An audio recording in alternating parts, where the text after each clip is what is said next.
కోటీశ్వర్లవ్వాలనే కలను నెరవేర్చుకోండి. వెంటనే జేకేఆర్ గురువు గారికి కాల్ చేసి అపాయింట్మెంట్ తీసుకోండి. నమస్తే రమ్మగారు. నమస్తే జయ. రమ్మగారు, నావెల్స్ చెప్పుకుంటూ ఉన్నాం, ఏదైనా కొత్తది స్టార్ట్ చేద్దామా? ఒక ఎపిసోడ్లో చెప్పేయచ్చు.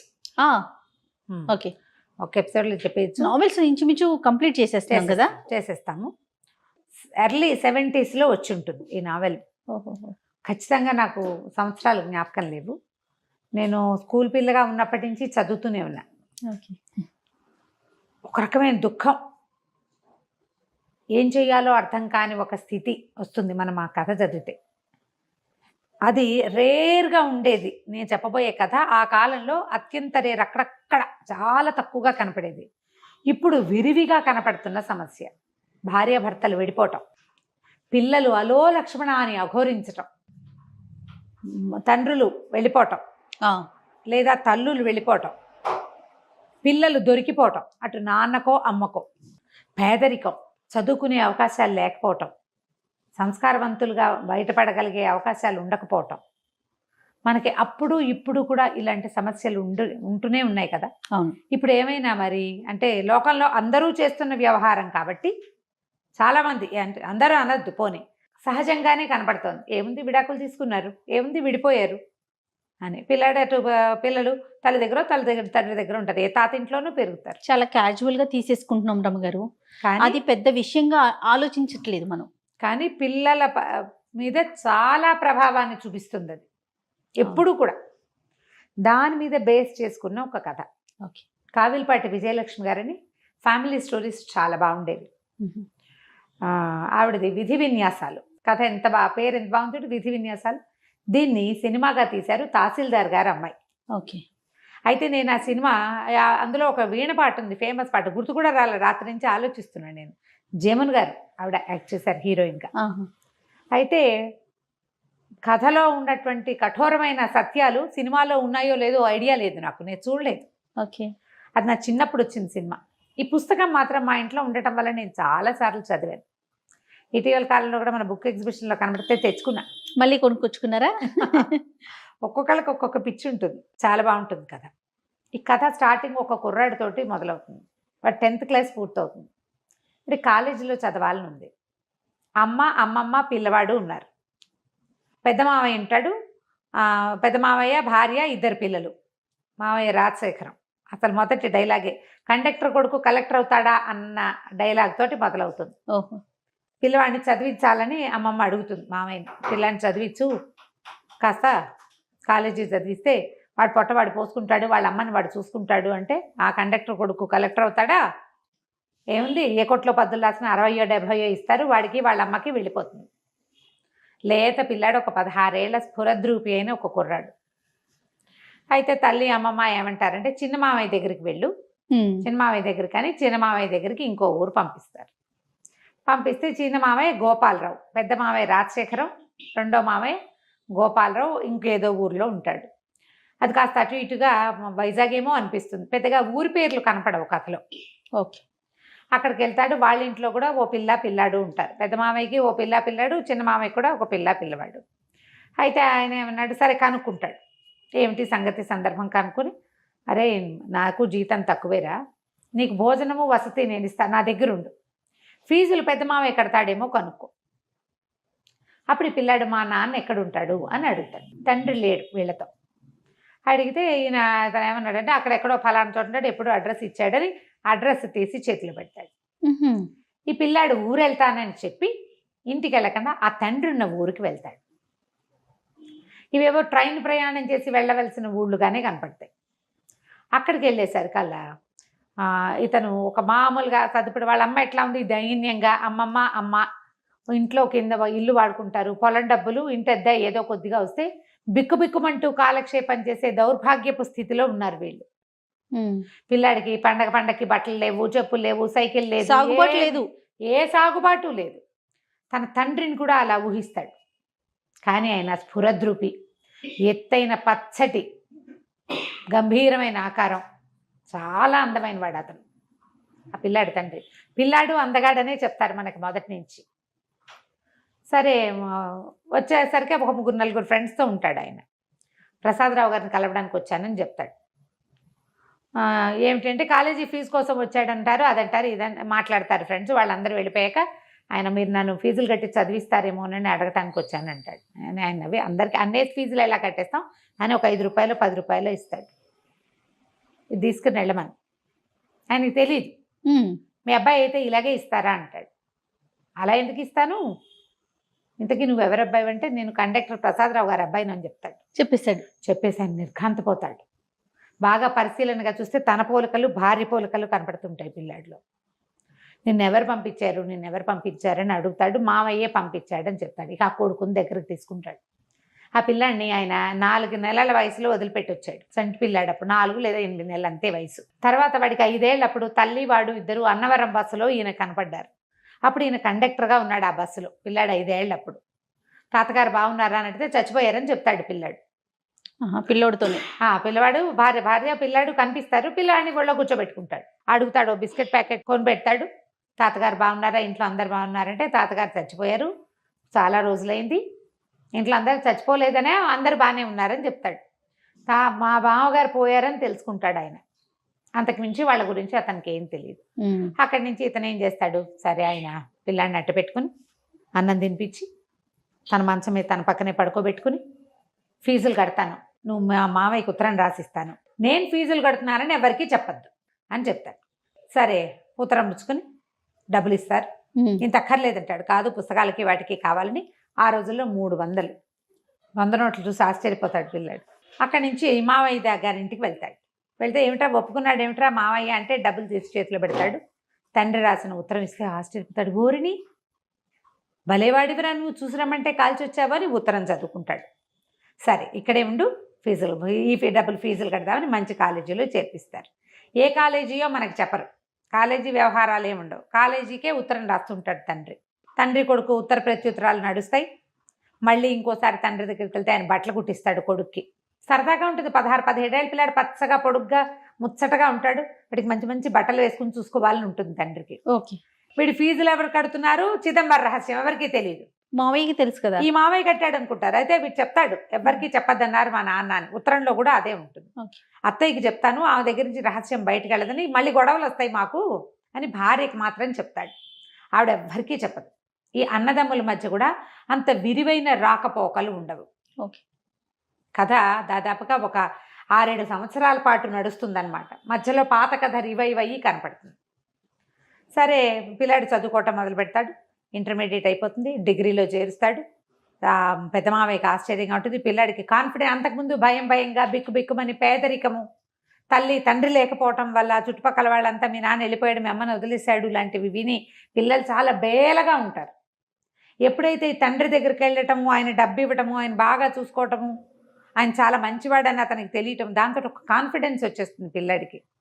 కాన్ఫిడెన్స్ పెద్ద సౌందర్యం అన్నిటికంటే పెద్దది.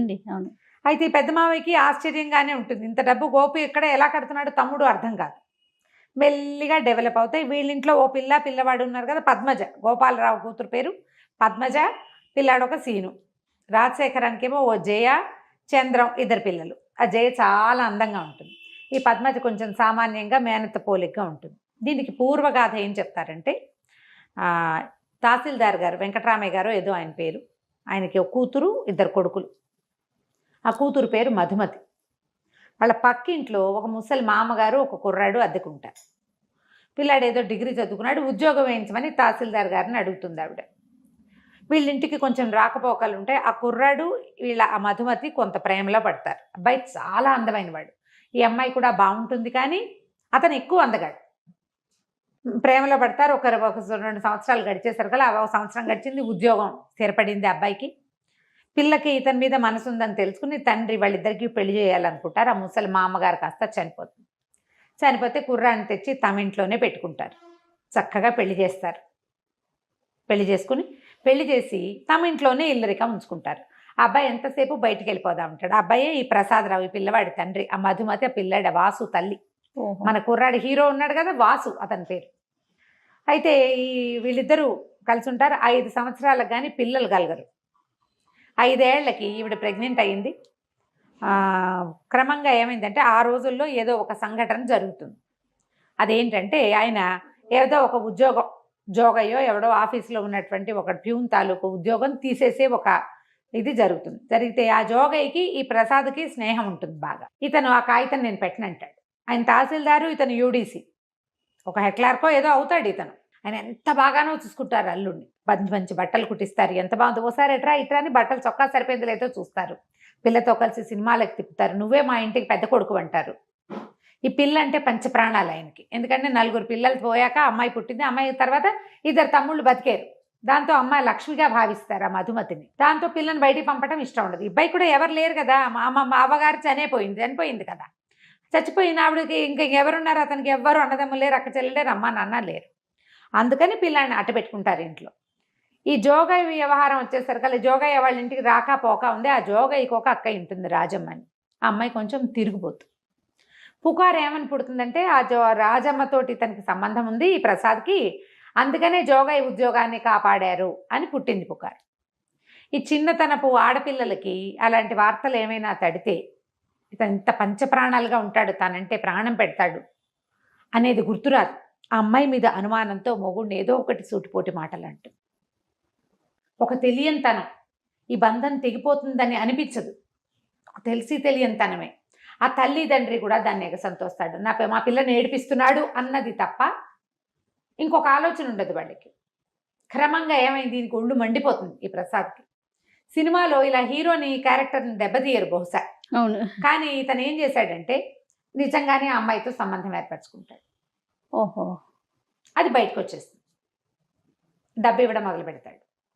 దాంతో ఈ అమ్మాయి చీచి నేను ఇతనితో కాపురం చేయనంటూ అసహించుకుంటుంది. భర్త అంటే ఎవరికైనా ఉండేది. ఇప్పుడు ఆ రోజుల్లో ఏంటంటే ఇప్పట్లాగా విడాకులు వచ్చిన రోజులు కాదు కదా, నయానో భయానో చెప్పుకుని విడిపించుకుని ఇవన్నీ చాలా సహజంగా ఉండేవి అప్పుడు. కానీ ఆ అమ్మాయి అతి గారాబంతో పెరగటము, తండ్రికి పెద్ద ఇల్లు వాకిలి తోట దొడ్డి పెద్ద ఉద్యోగము, దానివల్ల వచ్చినటువంటి కొంచెం హై ఫీల్ తోటి అమ్మాయి భర్తను తృణీకరించేస్తుంది. దాంతో ఆయన మొత్తం ఇతని ఇంటికి వాళ్ళ మామగారు చనిపోయాక సామాన్లు తెచ్చుకుంటారు కదా, ఆ సామాన్లన్నీ బయటికి విసేసి పొమ్మంటారు. సంతకం పెట్టి నీకు మాకు సంబంధం లేదు అంటే సంతకం పెట్టనంటాడు. ఆ కాగితం చింపి పారేస్తాడు, వెళ్ళిపోతాడు, సామాన్లు వదిలేస్తాడు. ఏం చేస్తాడు, ఆఫీస్లో ఉద్యోగం, మామగారికి ఇచ్చిన ఉద్యోగం కదా, మామగారు మొహమే గిట్టనప్పుడు ఉద్యోగం ఎలా చేస్తాడు. కానీ ఆ వెళ్ళిపోయే రోజును కూడా మామగారు గుండెలు పెట్టుకుని కూర్చో పరిగెత్తుకుంటూ వచ్చేస్తాడు. మళ్ళీ వద్దు, వాళ్ళ ఆయన అంత ప్రేమగా చూశాడు అతను. మీరు బాధపడకండి, నేను వెళ్ళనంటే వద్దు, నువ్వు వెళ్ళిపోవాల్సిందే, నా కూతురు ఏడుస్తోంది నీ వల్ల, నువ్వు మా ఇంట్లో ఉండటానికి వీల్లేదు, తెన్నింటి వాసాలు లెక్క పెట్టేవాదంటావు, ఇది ఇదని అత్త మామ ఇద్దరు తిట్టేస్తారు. భార్యని పిలుస్తాడు, వీళ్ళందరినీ వదిలే, నువ్వు నాతో వచ్చేసి మనం వేరే కాపురం పెట్టుకుందాం, నువ్వు నాతో వచ్చే, నేను అన్నీ మానేస్తా, నిన్ను బాబుని బాగా చూసుకుంటా రమ్మంటే అమ్మాయి తల తిప్పుకుని లోపలికి వెళ్ళిపోతుంది. పిలిచినా రాదు. సరే ఇతను ఏం చేస్తాడు, ఉద్యోగాన్ని రిజైన్ చేసి ఆ జోగయ్య చేతిలో పెడతాడు కాగితం. నువ్వు వెళ్ళి ఆఫీస్లో ఇచ్చేసి మీ అక్కని తీసుకెళ్ళిపోతాను, తిరుపతి వెళ్ళి పెళ్లి చేసుకుంటాను సర్కల్ పోకోండి, ఇంకా నయం, ఏదో స్నేహం చేసాం అంతే, మీరు రిజైన్ చేసుకుంటారో గంగలో దూకుతారో మాకు అనవసరం, మా అక్కయ్య రాదు మీకు మాకు రామ్ రామ్ అంటారు. ఒక చిన్న స్నేహం చేసినందుకు ఈ ఫలితం లభించింది అనమాట. దాంతో ఈయన హతాశుడైపోయి ఇతను ఉద్యోగానికి రిజైన్ చేసి పిఎఫ్ వస్తుంది కదా, ఆ డబ్బంతా భార్య పేరు మీద రాసేసి వెళ్ళిపోతాడు. వెళ్ళిపోయి తిరుపతి వెళ్ళిపోతాడు. తిరుపతిలో కొంతకాలానికి ఆ రాజమ్మ అతనికి తిరుపతిలో తారసపడుతుంది. ఇతను ఏం చేస్తాడు, భార్యకి తన విషయాలు తెలియజేయటం కోసం ఆ పెళ్లి చేసుకున్నానని చెప్తాడు. ఆవిడేమో ఈ తహసీల్దార్ గారికి అంటిస్తుంది ఆ రాజమ్మ, ఎల్లుడ గారు తిరుపతిలో కనపడ్డాడు, పెళ్లి చేసుకున్నట్టు చక్కగా చోకిలాగా ఉన్నాడు అని. ఇక ఇతను ఎప్పటికైనా తిరిగి వస్తే, ఇప్పుడు ఇన్ని మాటలు అన్నాక అతను తిరిగి వస్తాడని ఎట్లా అనుకుంటారు ఎవరైనా, అదే కదా జనరల్గా అవుతుందా అట్లా? ఏనాటికైనా అతను వస్తాడేమోనని ఆశ పెట్టుకుని ఉన్న ఆ అమ్మాయికి ఈ భర్త వెళ్ళిపోయే వరకు అతని మీద అసహ్యంగా ఉంటుంది. వెళ్ళిన దగ్గర నుంచి అతను తనతో ఉన్న ప్రేమాయి గుర్తొస్తుంది. పిల్లాడు తండ్రి లేని వాడైపోయాడు, చుట్టుపక్కల వాళ్ళంతా చిన్నబుచ్చుతారు, అది మొగాడికి ఏదో ఒకటి ఉంటే దానికోసం కాపురం కాలదనుకుంటారా ఎవరైనా, అది ఎలాగో అనే మాటేగా. దాంతో ఒక విరాగిగా మారిపోతుంది ఆ అమ్మాయి. ఏ రోజు మంచి బట్టలు కట్టుకోవటం కానీ, ఓ తల్లో పూలు పెట్టుకోవటం కానీ, పెళ్ళిళ్ళకి పేరెంటాలకి వెళ్ళటం కానీ, ఇంట్లో నుంచి బయటకు కాలు పెట్టకుండా అయిపోతుంది. పిల్లని పెంచుకుంటుంది. ఇతనేమో ఒక కండక్టర్గా ఎక్కడో జీవితం గడుపుతాడు. అయితే బిఏ చదువుకున్నానని చెప్పి తిరుపతిలో ఇతను అలా ఉండగా చచ్చిపోదాం అనుకుంటాడు. ఒక స్నేహితుడు ఎవరో కనపడతాడు, కాలేజీ ఫ్రెండ్. ఇదేమిటో నువ్వు అకౌంట్స్లో చాలా గట్టివాడివి, ఇట్లా చేసావు పదా, నీకు ఏదైనా ఒక ఉద్యోగం ఇప్పిస్తా, నీ బతుకు నువ్వు బతుకుతూ కానీ దీంతో అయిపోయిందా అని చెప్పి ఉద్యోగం వేశాడు ఒక బస్సులో కండక్టర్గా. ఆ బస్ కండక్టర్గా ఉన్నప్పుడు ఈ భార్య కొడుకుని చూస్తాడు ఆయన. ఓహో. ఆయన కండక్టర్గా ఉన్నాడని అమ్మాయి ఇంటికి వెళ్ళి తల్లికి తమ్ముళ్ళకి చెప్తుంది. ఈ కండక్టర్ కథ అయిపోయింది కదా. ఈయన బస్సులో ఉండగా ఒకసారి ఏవో అకౌంట్స్ సరిగా లేకపోతే ఇతను అకౌంట్స్ చూసి పెడితే ఆ బస్సు అని రాసి చెడిపోతాడు సీటు. ఏంటండి మీరు ఇంత బాగా చేస్తున్నారు, ఎలా చేస్తున్నారంటే ఈయన ఇంకేం చేయలేక చెప్తాడు, బిఏ చదివాను, అకౌంటెన్సీయే నా సబ్జెక్టు, ఫలానా తహసీల్దార్ ఆఫీస్లో పనిచేశాను అనేసరికి ఆయన ఆశ్చర్యపోయి మీరు అకౌంట్స్ చూడండి ఇంకా నేను కండక్టర్ పని చేయొద్దంటాడు. జీతం పెరుగుతుంది, ఏదో చిల్లర కోసము ఒక లాటరీ టికెట్ కొంటాడు. 40,000 వస్తుంది. ఆ రోజుల్లో 40,000 అంటే ఇప్పుడు 40 లక్షలతో సమానం, ఇంకా ఎక్కువే. అయితే రక్షణ నిధికి ఇచ్చేస్తాను, ఈ డబ్బు నేనేం చేసుకుంటాను, భార్య పిల్లాడు నా నుంచి సెపరేట్ అయిపోయారు, జీవితం మీద ఆశ లేదంటే ఆయన ఒప్పుకోడు. అలా వద్దు, ఎక్కడైనా డబ్బు మదుపు పెట్టండి, మీకు కాకపోతే ఎవరికో వస్తుంది, డబ్బులు వస్తూ ఉంటాయి, ఎవరికైనా పిల్లలకి పేద పిల్లలకి చదువుకోవడానికి దానికి సహాయం చేద్దురు. కానీ ఓసారి డబ్బు ఇచ్చేయటం ఏంటండి, ఓ 2,000 ఇవ్వండి, మిగిలిన 8,000 మదుపులు మిగిలిన డబ్బులు మదుపు పెట్టండి అని బలవంత పెడతాడు. పెట్టేసరికల్లా కొంత డబ్బు రక్షణ నిధికి ఇచ్చి ఒక రైస్ మిల్ ఏదో కొంటాడు.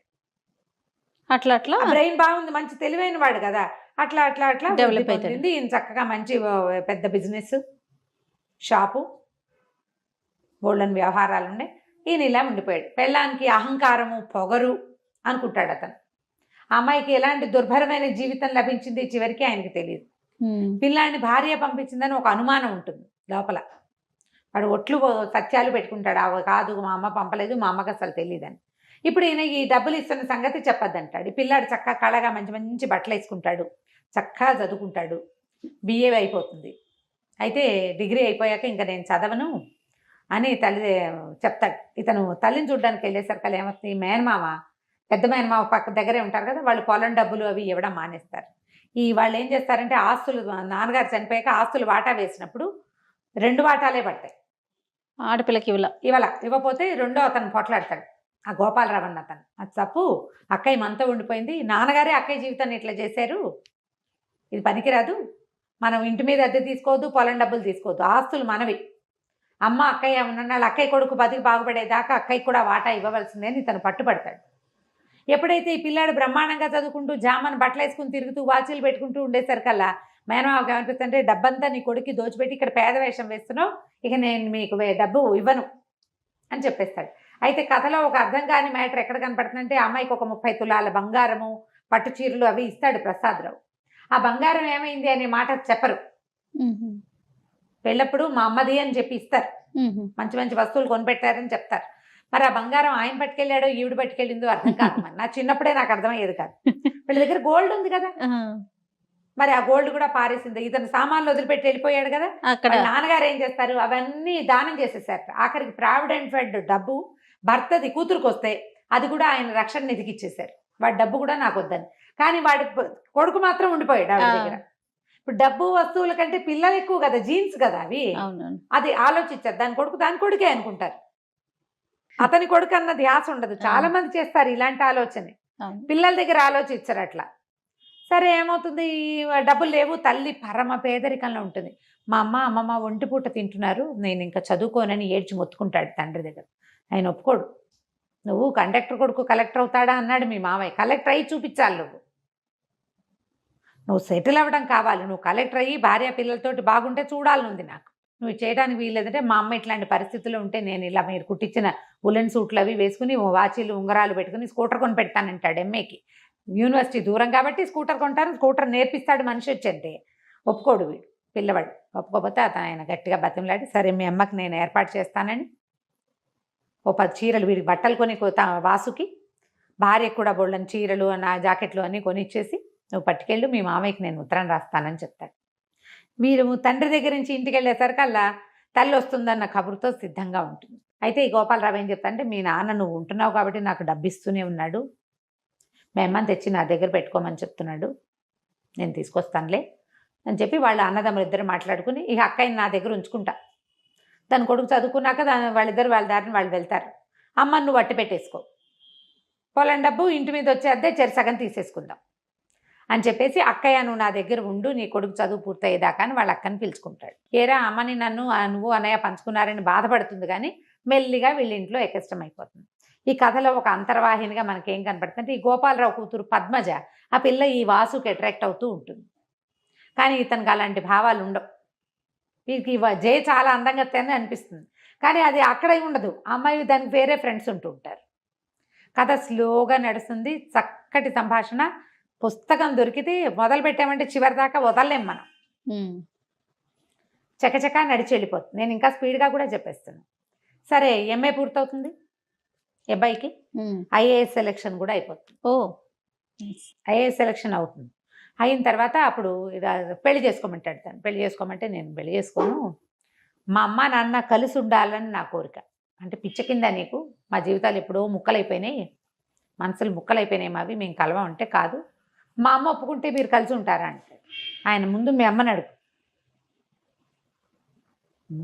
అడుగు, అప్పుడు చూద్దామండి అనేసరికల్లా సరే ఈ సెలక్షన్స్ అవి ఇతను ట్రైనింగ్కి వెళ్ళే ముందు తల్లిని ఓ రోజు పిలిచి అడుగుతాడు, అమ్మ నాన్నగారు ఎక్కడున్నా ఒకవేళ ఆయన వచ్చి నిన్ను తీసుకెళ్తానంటే ఆయనతో పాటు ఉంటావా నువ్వు అని.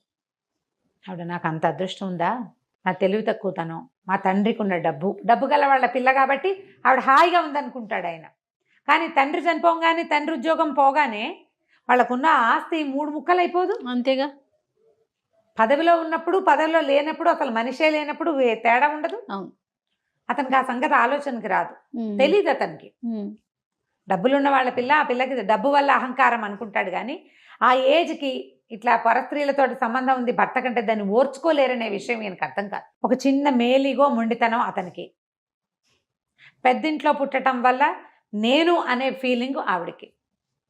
ఇంతే, సరేనంటు అనేసరికి సరే ఏమనుకుంటారు, ఈ పెళ్లి సంబంధాలు జయనిచ్చి చేస్తామని ఉత్తరం రాస్తారు. వీడికి ఐఏఎస్ సెలక్షన్ వచ్చింది కాబట్టి వాళ్ళని చేసుకోవటం ఏంటమ్మా, ఈ జయ ఎవరో జగపతి అని కుర్రాడితో తిరుగుతుంది అంటే, ఆ జగపతి ఎవరో దొరలు కొడుతూ పిల్లని తెచ్చుకున్నాడు, అది కాదు నేను చేసుకోనని రాసేసేయమంటాడు.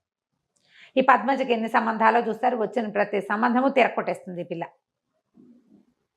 అయితే చెప్తుంది, నేను బాధ్యతలు బరువుతోటి ఉన్నాను, నువ్వెందుకు చేసుకోలేదంటే, నాకేవో బాధ్యతలు బరువులు భయాలు ఉన్నాయి నాకంటాడు. ఈ అమ్మాయి చెప్తే, బాధ్యతలు భయాలు పోయిన తర్వాత నేను ఎవరిని ప్రేమించానో వాడికి చెప్తానంటే వీడికి అర్థమవుతుంది ఈ అమ్మాయి తను ఏం చేస్తుంది అని. అలా ఇంటి ఉద్దేశాలు పెట్టుకోవద్దు, నేను నీ మీద కన్నేసి మీ ఇంట్లో చేరాను అనుకుంటారు, నేను ఎప్పుడు నీతో తప్పుగా ప్రవర్తించలేదు, నాకు అలాంటి ఉద్దేశం కూడా లేదంటాడు. ఏడ్చుకుంటూ వెళ్ళిపోతుంది. ఆ పిల్ల మాత్రం తల్లిదండ్రికి చెప్పదు. వాళ్ళు ఏమనుకుంటారు, పోనీ వీడిని అడుగుదామా అనుకుని కూడా అక్కయ్య బయటపడలేదు, నేను ఎందుకు అడగాలనుకుంటారు. ఎవరికి వాళ్ళకి మనసులో ఉంది కానీ ఊరుకుంటారు. ఈ మధుమతికి ఏమని ఉంటుంది, పిల్లాడిని ఇంత చదివించాడు తమ్ముడు, పిల్లనిచ్చే ఉద్దేశంతో చదివించి ఉంటాడు అనుకుంటుంది. కానీ ఆవిడకి లీలగా అనుమానం ఉంటుంది, ఎవరికైనా ఇల్లరికానికి కొడుకు ఒప్పుకున్నాడా, అందుకే వాళ్ళు డబ్బిస్తున్నారా, లేదా ఎవరికైనా దత్తత వస్తానని ఒప్పుకుంటే వాళ్ళు డబ్బిచ్చి చదివిస్తున్నారేమోనని. వాటికి ఒప్పుకోవద్దంటుంది. పక్కింట్లో ఉన్న తహసీల్దార్ గారికి ఒక లావుగా నల్లగా బొద్దుగా ఉన్న పిల్ల ఒకటి ఉంటుంది, వాళ్ళు ఉద్యోగం వేయిస్తామని మనవరాలను చేసుకోమంటారు. ఈ అమ్మాయి చెప్తుంది, తహసీల్దార్ గారు వీళ్ళ పక్కిల్లే, ఈ పక్కింట్లో అద్దెకుంటే కదా నా భర్తకు ఉద్యోగం వేయించి నేను ఇంట్లోకి తీసుకొచ్చుకున్నాను, నా పిల్లాడు ఇల్లరికం వెళ్ళకూడదు. ఈ ఉద్యోగస్తులు ఉద్యోగం వేయించగలిగే వాళ్ళ ఇంటి పిల్లని చేసుకుంటే వాళ్ళ నాన్న బతికే అవుతుంది వాడిది కూడా. ఈ పిల్లాడు ఇంచుమించుగా వాళ్ళ నాన్నక మళ్ళీనే ఉంటాడు. నాకు గుర్తుండి శోభన్ బాబు గారు ఏమైనా డబల్ యాక్షన్ ఏమోనని అనుకుంటా, గుర్తులేదు నాకు, దానికోసం సెర్చ్ చేసే టైం కూడా లేదు. ఓకే, ఈ పూటే కదా అనుకున్నాం చెప్దామని. అయితే ఏమవుతుంది, సరే ఇతను ఉత్తరం రాస్తాడు, అమ్మ మీతో రావడానికి సిద్ధంగా ఉంది, మామయ్యకి ఉత్తరం రాయండి అని రాస్తే ఆయనేం అర్థం చేసుకుంటాడు, ఓహో చిన్న మామయ్య కూతురుని చేసుకోదలుచుకున్నాడని ఇతనికి ఉత్తరం రాస్తాడు. గోపాలం, మీ అమ్మాయిని చేసుకోవడానికి మా వాడికి ఇష్టమే, మీ పిల్లనిచ్చి మా వాడికి పెళ్లి చేసేయాలి. వాళ్ళు ఏం చేస్తారు, వాసుకి ఓకేటా వాళ్ళ నాన్నతో ఉత్తరం రాయించాడు అని అనుకుని, అక్కయ్య మా అమ్మాయిని చేసుకోవే అని అడుగుతాడు. అదేరా మరి సంబంధాలు చూస్తుంటే, అవును నువ్వు తేల్తామని చూశాను, నువ్వు తేలలేదు, అతనికి ఏంటంటే బాగా డబ్బిస్తున్నాడు అనే విషయం అక్కయ్యకి చెప్పకూడదు. ఓకే, నువ్వు తేలలేదు, అక్కడికి వెళ్ళి ఉత్తరం రాశాడు వాడు అని చెప్తాడు. చెప్పేసరికి ఆవిడ సంతోషిస్తుంది. మేనకోడలు అంటే చాలా ఇష్టం, పిల్ల బుద్ధిమంతురాలు, కానీ అందంగా ఉంది అని చూపించారు, గుండ్రటి మెరిసే కళ్ళు అని మాత్రం చెప్తారు అంతే. ఆ పెద్ద పిల్లే జయ అందంగా ఉందని చెప్తారు కథలో. సరే వీళ్ళేం చేస్తారు, చక్కగానే శుభలేఖలు వేయించేస్తారు, శుభలేఖలు ఒక కట్ట పంపిస్తారు. ఇతనేమనుకుంటాడు, సరే ఆలోచించుకుంటూ పద్మజకి నేనంటే ఇష్టం, పోనీ పద్మజని చేసుకుందామని అనిపిస్తోంది, మామయ్యని అడిగితే ఎలా ఉంటుంది, మామయ్యకి ఉత్తరం రాద్దాం అనుకుంటాడు, పెళ్లి కార్డులు వస్తాయి, ఇతను తెల్లబోతాడు, ఇదేంటి ఇలా వచ్చినాయి అని. ఆ మామయ్య రాస్తాడు ఉత్తరం, నువ్వు రాయటం ఎందుకు, మీ నాన్నతో రాయించావు ఎందుకు రా, ఇక్కడ ఉండగా నువ్వు చెప్తే నేను కాదంటానా, నీ నోటితో నువ్వు చెప్తే అది కూడా బాగా సంతోషించేది, మీ నాన్నతో రాయించామంటే అప్పుడు అతనికి స్ట్రైక్ అవుతుంది తండ్రి ఏం చేశాడు అని. సరే పెళ్లి రెడీ అయిపోయింది, పెళ్ళికి అందరూ వచ్చేస్తారు. ఆ పెళ్లి రోజు ముందు రోజు అక్కయ్య గోపాలరావుని అడుగుతున్నమాట మధుమతి గారు, మీ బావ ఎక్కడున్నారో, జాయింట్ కలెక్టర్ వీడు, ఎంతమందో పెద్దవాళ్ళు వస్తారు, తండ్రి లేకుండా తల్లి ఒక్కతే ఇలాగా బోసి మొహంతో కనపడితే బాగుండదురా, ఆయన ఎక్కడున్నారో ఆ పెళ్లి కాసేపు వచ్చి అక్షింతలు వేసి వెళ్ళమనంటే, ఆయన ఇంకో భార్యా పిల్లలు ఉన్నట్టే, ఆయనకేం భార్యా పిల్లలు లేరులే, వస్తాడులే అని నవ్వుతాడు. వీళ్ళందరికీ నవ్వులాటగా ఉంది, నా బతికిట్ట ముక్కలైపోయింది, ఇంటల్లుడు లేడు, ఇంట్లో పెళ్ళి, ఇంటల్లుడు లేడు, పిల్లాడి పెళ్ళి, తండ్రి లేడు, వాళ్ళకి ఎవ్వరికీ ఆ లోటు తెలియట్లేదు, నాకు ఒకదానికే తెలుస్తుంది అనుకుంటుంది. తర్వాత ఎన్నిసార్లు అనుకుంటుంది, అతను వెళ్ళిపోయాక ఆవిడ పొరపాటు చేశాను, అతను రారా అని పిలిచేవాడు, వేరే కాపురం పెట్టుకుందామని ఎన్నిసార్లు అడిగాడు, ఆ రోజు కూడా రమ్మన్నాడు, నేను వెళ్ళకపోవటం ఎంత పొరపాటు చేశాను, పిల్లాడికి వాడి భవిష్యత్తు పాడు చేసేసా, నా జీవితము అంధకార బంధనం చేసుకున్నాను, ఇట్లా వాళ్ళ ఇంట్లో పడి వాళ్ళ చీత్కారాలు తింటూ ఉండవలసి వచ్చింది. అన్నదమ్ములకు పెళ్ళిళ్ళు అయ్యేసరికల్లా ముద్దు ముచ్చట మా అక్కయ్య ప్రేమ ఎందుకుంటుంది. సరే మధ్యాహ్నానికి ఒక ఆయన 2 పెట్టెలు సూట్ కేసు తోటి వస్తాడు, 2 సూట్ కేసులు హోల్డాలు అవి పట్టుకుని. ఆ పాతకాల కథలు హోల్డాలు బాగా కథలు కనపడతాయి అన్నమాట. బెడ్డింగ్ లాంటిది, అందులో చాలా సామాన్లు ఉంటాయి, పరుపు కూడా ఉంటుంది, ఎక్కడైనా కావాలంటే పరుచుకుని పడుకునేటట్టుగా. వాటితో వస్తే ఆశ్చర్యపోతారు, ఎవరో చుట్టాలు వచ్చారండి. సరే అక్కడి నుంచి అక్కయ్య బాగా వచ్చారు, పైకి వెళ్ళమని చెప్తాడు. ఇప్పుడు వెళ్తే పైకి ఈవిడేం ఊహించుకుంటుంది, అప్పుడెప్పుడో 20 ఏళ్ల క్రితం చూసింది ఒక ఆయన్ని. ఆయన ఎట్లా ఉన్నాడు, కండక్టర్ బక్క చిక్కిపోయి, మొహం అంతా పీక్కుపోయి, జుట్టు ఎర్రగా పీచుకొని, నూనె తైల సంస్కారం లేని జుట్టు, దవడలు లాక్కుపోయిన ఒక బక్క మొహం గుర్తుంది ఆవిడికి. అప్పటికి అతను చాలా నిరాశ దృక్పథంలో ఉన్నాడు కదా. ఇప్పుడు ఆశ్చర్యపోతుంది ఈయన్ని చూసి, ఆయన ఎంత మనిషి, ఆజానుబాహువు, చక్కగా పచ్చగా విశాలంగా నుదురు, బ్రహ్మాండంగా అద్భుతమైన సౌందర్యవంతుడుగా కనపడతాడు. భార్యాభర్త కలుసుకుంటారు. ఆవిడ అడుగుతుంది, నన్ను ఇంకెప్పుడు వదిలిపెట్టి వెళ్ళొద్దు, మీరు ఎక్కడుంటే అక్కడ మీతో సేవ చేసుకుంటూ మీతో పాటు ఉంటాను, నన్ను వదిలిపెట్టకండి, జీవితం అంతా సర్వనాశనం అయిపోయింది అని. ఆ పాత తప్పిదాని గురించి అతను చెప్పడు, ఆవిడ అడగదు, ఎలా ఇలా జరిగింది అనేది తెలియదు. భార్యకు చెప్తాడు, నీ మొదటి రోజునే వీడు 6 ఏళ్ల క్రితమే నా దగ్గరకు వచ్చాడు, 7 సంవత్సరాల క్రితమే, 10th పాస్ అయ్యాక నేనే చదివిచ్చాను వాడిని, వాడి ఒంటి మీద ప్రతి గుడ్డ నేను కొన్నదే, నీకు చెప్పొద్దన్నాను, వాడు నాతో యుద్ధం చేశాడు ఒక రకంగా, మా అమ్మ మంచిది అని, నిన్ను నా కొడుకు పక్కన నిలబడి నిన్ను చూడాలనుకున్నాను, నేను ఓడిపోయి నువ్వే కావాలని అడగాలనుకోలేదు అని చెప్తాడు. సరే పెళ్ళైపోతుంది. పెళ్ళయ్యాక తల్లిదండ్రిని పిలుస్తాడు, అవన్నీ పండగలు గిండగలన్నీ వ్యవహారాలు అయిపోయాక మనందరం కలిసి వెళ్దామంటే, వద్దు మీ దారిని మీరు వెళ్ళండి అని చెప్తాడు తండ్రి. తల్లి అంటుంది, ఉన్న నాళ్ళు ఒంటరిగా ఉన్నాను, ఆయన వదిలిపెట్టి రాను అని చెప్తుంది. కొడుకు అవసరం తండ్రికి లేదు, తల్లికి లేదు, వాళ్ళిద్దరూ ఒకరితో ఒకళ్ళు ఉండాలనుకుంటారు. అప్రతిభుడైపోయాడు బాసు అని రాస్తారు చివరికి. విధి ఎలాంటి రకాలుగా తిప్పుతుంది, ఎలాంటి మలుపులు తిప్పుతుందో. ఇప్పుడు వీడు అదృష్టవంతుడు ఈ అబ్బాయి. అవును, చివరి దశలో అయినా అమ్మా నాన్నతో కలిసి ఉండే అవకాశం అబ్బాయికి లభించింది. ఎంతమందికి లభిస్తాయి జయ? అవును రమ్మ గారు. నేను ఎద్దనపూడి సులోచన రాణి గారి ఆరాధన, ఈ విధి విన్యాసాలు చదివినప్పుడల్లా ఏడ్చేదాన్ని జయ. భలే బాధగా ఉంటుంది. అసలు కుర్రాన్ని వాడు బేలగా ఏం చేయాలో తెలియక నిస్సహాయమైన స్థితి వాడిది. వాడికి చదువుకోవాలి, పెద్ద చదువు చదవాలని కోరిక, అవకాశం లేదు. సంపాదన పరుడైన తండ్రి ఉండి, సమర్థుడైన వాడు ఉండి, ఇలా దిక్కుమాలినట్టు మేనమావల పంచన బతకటం ఎంత కష్టం కదా. మరి ఎంత బాగా రాస్తారంటే ఎక్కడ ఎగ్జాజరేషనే ఉండదు. హ్యూమన్ రిలేషన్స్ చాలా సహజమైనవిగా మన చుట్టుపక్కల ఇళ్లల్లో జరిగే ఇలాంటి దాన్ని క్లియర్ పిక్చర్ ఇస్తారు. మనుషులు ఎలా మారుతారు, కండక్టర్ కొడుకు కలెక్టర్ అవుతాడా అన్నవాడు తన కూతుర్ని ఇవ్వడానికి సిద్ధపడతాడు. మనుషులు ఎలా ఉంటారో చూపిస్తారు. చాలా క్లియర్గా ప్రశాంతమైన రైటప్స్ కూడా. అదేంటంటే తీక్షణమైన సంభాషణలు, గాఢమైన అదేదో ఉండదు. తాపీ సంభాషణతోటి సాఫీగా వెళ్తుంది. చక్కటి భాష, మనం మాట్లాడుకునే భాష. క్యారెక్టర్స్ అన్నీ క్లియర్గా ఎవరెవరి వ్యక్తిత్వం ఏమిటి అనేది దాని సందర్భంలోనే తెలియజేసేలాగా రాస్తారు. దొరికితే పుస్తకం దొరుకుతుంది ఖచ్చితంగా. ఇప్పుడు అన్ని బుక్ షాప్స్లో ఉండేందుకే అవకాశం ఉంది. కావిలిపాటి విజయలక్ష్మి గారి విధి విన్యాసాలు. ఒకవేళ మీకు సినిమా కనుక దొరికితే తహసీల్దార్ గారు అమ్మాయి సినిమా కూడా చూడండి. ఆ వీణపాట ఏమిటో గుర్తు రావట్లేదు. మీలో ఎవరికైనా గుర్తుంటే కింద కామెంట్ పెట్టండి. తప్పకుండా. నమస్తే రమ్య గారు. నమస్తే.